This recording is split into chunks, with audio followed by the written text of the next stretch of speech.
டெல்லியிலே பாராளுமன்றத்தில் 25 காங்கிரஸ் உறுப்பினர்களை இடைநீக்கம் செய்திருக்கின்றார்கள். அதற்கு கூறப்படுகின்ற காரணம் என்னவென்று சொன்னால், அவர்கள் பதாகைகளை ஏந்தி பதாகைகளை ஏந்தி பாராளுமன்றத்திலே கூச்சலிட்டார்கள் என்ற காரணத்தை காட்டி அவர்களை இடைநீக்கம் செய்திருக்கின்றார்கள். இது போன்ற சம்பவங்கள் பல முறை பாரதிய ஜனதா கட்சியால் பாராளுமன்றத்தில் காங்கிரஸ் ஆட்சியில் இருக்கும் போது நடந்தது. ஆனால் அப்போதெல்லாம் ஜனநாயக முறைகளை பின்பற்றி எந்த விதமான நடவடிக்கையும் எடுக்காமல் காங்கிரஸ் கட்சி பொறுமை காத்தது என்பதோடு மட்டுமல்ல, பாராளுமன்ற மரபினை காப்பாற்றினார்கள். ஆனால் இன்றைக்கு பாரதிய ஜனதா கட்சி பாராளுமன்ற உறுப்பினர்களுடைய ஜனநாயக உரிமைகளை பறிக்கின்ற வகையில் அவர்களை இடைநீக்கம் செய்திருக்கின்றார். இது ஜனநாயகத்திற்கு, குறிப்பாக பாராளுமன்ற ஜனநாயகத்திற்கு விடுக்கப்பட்ட ஒரு சவாலாகும். ஆகவே இதை கடுமையாக எதிர்த்து டெல்லியிலே எங்களுடைய அறுவை தலைவி சோனியா காந்தி அவர்களும் ராகுல் காந்தி அவர்களும் மற்ற கட்சி தலைவர்கள் முலாயம் சிங் யாதவ், அதே போல் லலு பிரசாத், திரிணாமுல் காங்கிரஸ், கம்யூனிஸ்ட் கட்சி இவர்களோடு சேர்ந்து கடந்த 3 நாட்களாக போராட்டத்தை பாராளுமன்ற வானகத்திலேயே நடத்தி கொண்டிருக்கின்றார்கள். ஆனால் இதுவரை எந்த விதமான நடவடிக்கையோ எடுக்காமல் பாரதிய ஜனதா கட்சி தன்னுடைய சர்வாதிகார ஆட்சியை நடத்தி கொண்டு வருகின்றது. இந்த நிலையில் ஜனநாயக பாராளுமன்ற மரபுகள் காப்பாற்றப்பட வேண்டும் என்பதற்காகவும் நீக்கப்பட்ட எம்பிக்களுடைய இடைநீக்கத்தை ரத்து செய்து அவர்களை பாராளுமன்ற நடவடிக்கையில் பங்கேற்க அனுமதிக்க வேண்டும் என்பதையும் நிலையுறுத்தி, நாளை நம்முடைய பிரதமர் மோடி அவர்கள் வரும்போது தமிழ்நாடு காங்கிரஸ் கமிட்டியின் சார்பில் என்னுடைய தலைமையில் கருப்பு கொடி போராட்டம் நடைபெறும். அவருக்கு கருப்பு கொடி காட்ட இருக்கின்றோம். இதற்காக எங்களுக்கு இடம் ஒதுக்க வேண்டும் என்று போலீசாரிடம் கேட்க இருக்கின்றோம். அப்படி அவர்கள் ஒதுக்கவில்லை என்று சொன்னால், எங்களுக்கு தோதுபட்ட ஏதாவது ஒரு இடத்தில் மோடி கண்களில் படுகின்ற அளவிற்கு கருப்பு கொடியை காண்பிப்பதற்கு நாங்கள் ஏற்பாடுகள் செய்கின்றோம் என்பதை மட்டும் நான் இன்றைக்கு பத்திரிகையாளர்களிடம் சொல்லிக் கொள்ள விரும்புகின்றேன். மற்றபடி இன்றைக்கு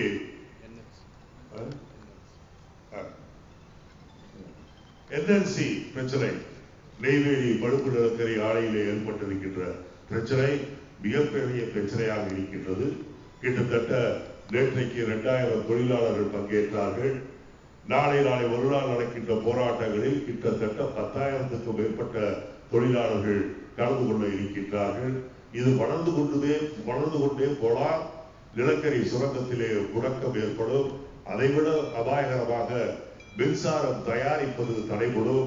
மின்சாரம் நெய்வேலியிலே தயாரிப்பது, உற்பத்தி செய்வது தடைபடுவையானால் நாடு இருளில் சூழக்கூடிய அபாயம் ஏற்படும். ஆகவே இவற்றையெல்லாம் கருத்தில் கொண்டு நெய்வேலி பழுப்பு நிலக்கரி ஆலையை பொறுத்தவரையில் அவர்கள் கடந்த சில ஆண்டுகளாக பல ஆயிரம் கோடி ரூபாய்களை லாபமாக சம்பாதித்திருக்கின்றார்கள். ஆகவே அங்கே வேலை செய்கின்றவருடைய நியாயமான கோரிக்கைகளை ஏற்று அவர்களுக்கு உரிய விதத்தில் அந்த கோரிக்கைகளை தீர்க்க வேண்டும், சம்பள உயர்வு தர வேண்டும் என்று தமிழ்நாடு காங்கிரஸ் கமிட்டி கேட்டுக்கொள்கின்றது. அது மட்டுமல்ல, கைது செய்து அடைக்கப்பட்டிருக்கின்ற மாணவ மாணவிகளை இன்னும் விடுவிக்காதது வேதனையை தருகின்றது. இது நடக்கின்ற போராட்டத்திற்கு சமாதானமாக முடிவு தேடுகின்றபடியாக இல்லாமல் நடக்கின்ற வன்முறைகளை தூண்டுகின்ற விதமாக இது அமைந்திருக்கின்றது. தமிழக அரசு உடனே மாணவர்களையும் மாணவிகளையும் விடுதலை செய்ய வேண்டும் என்று தமிழ்நாடு காங்கிரஸ் கமிட்டி கேட்டுக்கொள்ளும்.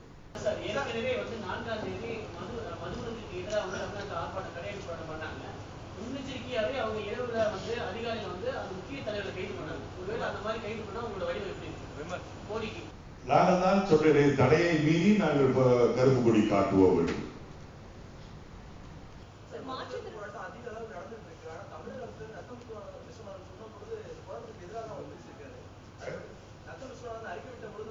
நத்தை விஸ்வநாதனுக்கு அறிக்கை விடுவதற்கோ மற்ற கட்சி தலைவர்களை கேள்வி கேட்பதற்கோ எந்த விதமான அருகதையும் கிடையாது. அவர் மீது பல ஊழல் குற்றச்சாட்டுகள் சொல்லப்படுகின்றன. சமீபத்தில் ஏற்படுத்தப்பட்ட அதானியோடு ஏற்படுத்தப்பட்ட அந்த மின்சார சூரிய ஒளியிலே மின்சாரம் கொண்டு வருவோம் என்ற திட்டத்தில் பல ஊழல்கள் நடந்திருக்கின்றது. இதை பற்றியெல்லாம் பேசிக் கொண்டிருக்கின்ற நேரத்தில் அதை பற்றி எந்த விதமான பதிலும் சொல்லாமல் ஒரு பெரிய ஊழல்வாதியாக லஞ்ச பேர்வழியாக இருக்கின்ற ரத்தம் இன்றைக்கு பெரிய அட்வைஸ் சொல்வதை அல்லது எதிர்கட்சிகளை சொல்வதற்கு தகுதியும் இல்லை. அவர் சொல்வதை எல்லாம் நாங்கள் பொருட்படுத்த மாட்டோம்.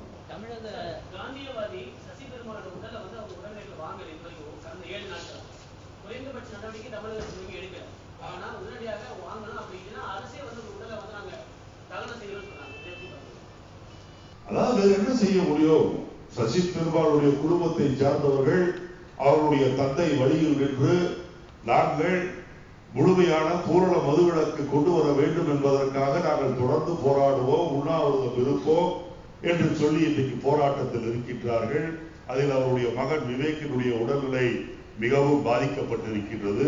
இந்த சூழ்நிலையில் சசி பெருமாள் ஒரு தனிப்பட்ட மனிதர் என்று நினைக்காமல் சசி பெருமாள் உயிர் விட்டது தமிழகத்தின் ஒட்டுமொத்த குரலாக ஒழித்ததன் காரணமாகத்தான் என்பதை இந்த அரசாங்கம் புரிந்து கொண்டு உடனடியாக அமுல்படுத்த முடியவில்லை என்று சொன்னாலும் கூட மதுவை பூர்ணமாக ஒழிப்போம் என்ற உறுதிமொழியை சொல்லி அதற்காக எடுக்கின்ற முதல் நடவடிக்கையை இந்த அரசாங்கம் அறிவிக்க வேண்டும். இல்லை என்று சொன்னால் தமிழகத்திலே இது போன்ற கேடுகள் ஏற்படத்தான் செய்யும். தமிழக அமைச்சர் மீது ஊழல் பட்டியலை வெளியிடுவேன் சொல்லியிருக்கீங்க, எப்போ வெளியிடுவீங்க?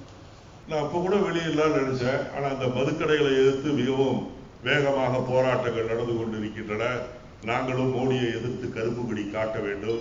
இது போன்ற அரசியல் நிர்பந்தங்கள் இருக்கின்ற காரணத்தால் இவையெல்லாம் முடித்துவிட்டு நீங்கள் பத்திரிகைக்காரர்கள் எப்போது ஓய்வாக இருக்கின்றார்களோ அப்போது நான் முழுமையான பட்டியலை தருகிறேன்.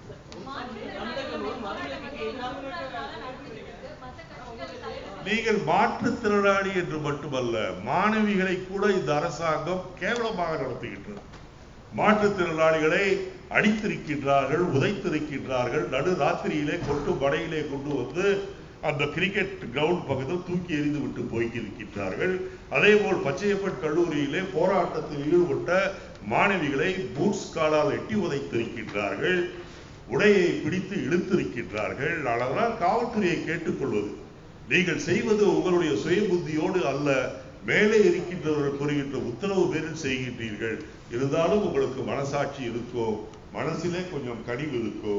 ஆகவே மாற்றுத்திறனாளிகளிடமும் குறிப்பாக மாணவிகளிடமும் நாகரிகமாக நடந்து கொள்ளுங்கள் என்ற வேண்டுகோளை நான். நீங்க அவங்களை சந்திக்கிறதா இருக்கீங்களா சார்? மாற்றுத்திறனாளிகளை சந்திக்கிறதா இருக்கீங்களா?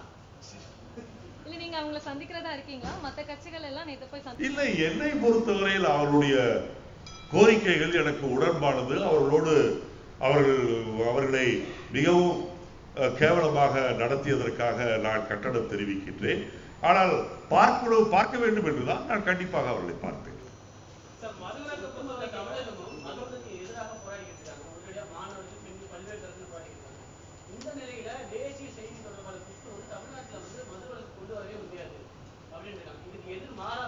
குஷ்பு அவர்களுடைய அறிக்கையை தனிப்பட்ட கருத்தை இருந்தாலும் அதை நீங்கள் முழுமையாக புரிந்து கொள்ள வேண்டும், படிப்படியாக கொண்டு வர வேண்டும் என்றுதான் குஷ்பு சொல்லி இருக்கின்றார். மதுவிலக்கு வேண்டாம் என்று சொல்றது முழுசா படிச்சுட்டு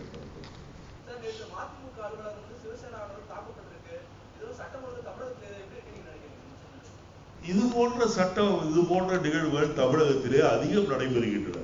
சிவசேனா என்பது ஒரு மதவாத கட்சி என்பதோடு மட்டுமல்ல, ஒரு வன்முறையாளர்களுடைய கூட்டம். அந்த கூட்டம் அவர்கள் வைகோ அவர்களுடைய அலுவலகத்தில் போய் தாக்க போகின்றோம் என்று சொல்லி அனுமதியை கேட்டிருக்கின்றார்கள்.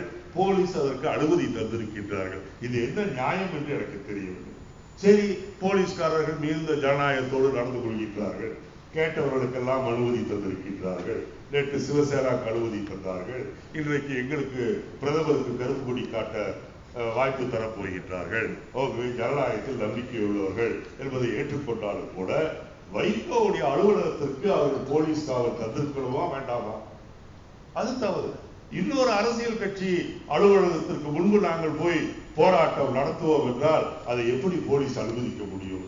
இதெல்லாம் தவறான முன்னுதாரணங்கள். நாளைக்கு ஐஜி ஆபீஸ் முன்னாடி நாங்க போய் போராட்டம் செய்யலாம் விட்டுருவாங்களா? நேற்று வைகோ அவருடைய மகன் சிகரெட் ஆலையோட பினாமியா இருக்கிற அந்த கேள்வியை பத்தி கேட்கும் போது குடிக்கிறது தான் பெரிய தப்பு, அது ஒரு சமூக சீர்கேடு, ஆனா ஸ்மோக்கிங் அவ்வளோ ஒன்றும் கேடு இல்லை அப்படிங்கிற மாதிரி பேசியிருக்காரு. ஸ்மோக்கிங்கும் பெரிய கேடு, ஏன்னா எனக்கு அது தெரியும். Because I smoke. நான் விட்டுறோட பாடுபட்டு கொண்டு இருக்கின்றேன். மதுவை ஒழித்தது போல சிகரெட்டையும் ஒழிக்கணும். முதல்ல நான் விடுறதுக்கு அது ட்ரை மை பெஸ்ட்.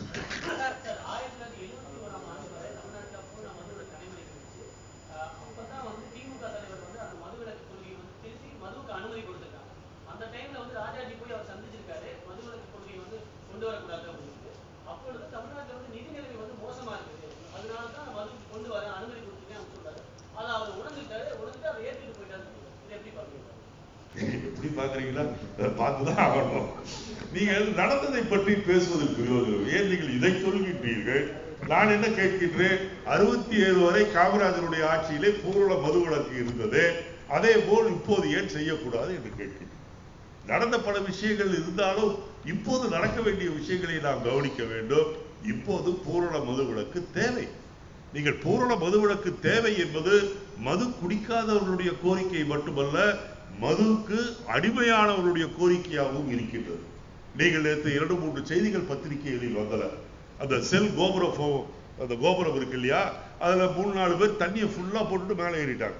ஏட்டா ஏறீங்கன்னா, நாங்க தண்ணியால குடும்பம் உதைக்கிறாங்க, என் உடம்பு கெட்டு போச்சு, நான் இப்ப கீழே போனா நேரா கடைக்கு தான் போவேன், கடை இல்லைன்னா நான் போக மாட்டேன் அப்படின்னு சொல்ற அளவுக்கு மதுவை அருந்தாதவர்களும் மதுவுக்கு போதைக்கு அடிமையானவர்களும் இன்று சொல்கின்றார்கள், கடைகளை மூடுங்கள், எங்களை காப்பாற்றுங்கள், எங்கள் குடும்பத்தை காப்பாற்றுங்கள் என்று சொல்லும் போது இது ஒரு விசித்திரமான போராட்டம். மதுவை உபயோகப்படுத்துகின்றவர்களும் அதற்கு அடிமையானவர்களுமே இன்று மதுக்கடைகளை மூட சொல்கின்றார்கள் என்று சொன்னால், தமிழகத்தில் 100க்கு 100 ஒட்டுமொத்த குரல் பூரண மதுவிலக்கு வேண்டும் என்ற குரல். அதற்கு இந்த அரசாங்கம் பதில் சொல்லியாக வேண்டும்.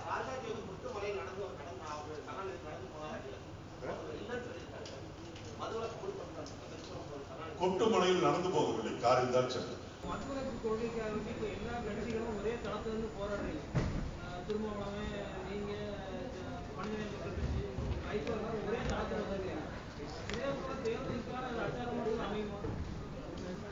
ஒரு நல்ல காரியத்திற்காக நாங்கெல்லாம் போராடி கொண்டு இருக்கின்றோம்.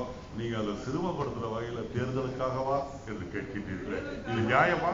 எங்களுடைய போராட்டத்தை நீங்கள் கொச்சைப்படுத்தலாமா?